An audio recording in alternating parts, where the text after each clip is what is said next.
উজ্জয়িনীর তৃতীয় দিনে আমরা গিয়েছিলাম উজ্জয়িনী নগরীতে বিভিন্ন মন্দির পরিদর্শন করতে। প্রথমেই গিয়েছিলাম আমরা শান্তিপানি আশ্রম।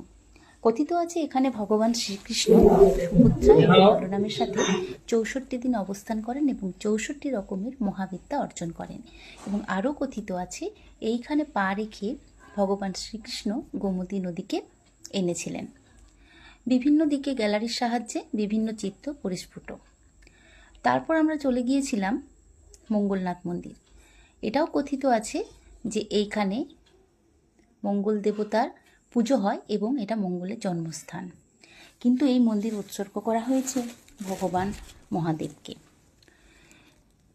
সেখানেও দেখতে পেলাম নবগ্রহ পুজো হচ্ছে এবং বিভিন্ন জায়গায় বিভিন্ন আলাদা আলাদা রকমের ভগবানের পুজো হচ্ছে। তারপর আমরা গিয়েছিলাম লক্ষ্মী মন্দির, কালী মন্দির। যেহেতু উজ্জয়িনী হচ্ছে মন্দির নগরী, তাই খুব কাছে কাছেই প্রচুর মন্দির এখানে অবস্থিত। তারপর আমরা সবশেষে গিয়েছিলাম কাল ভৈরব মন্দির।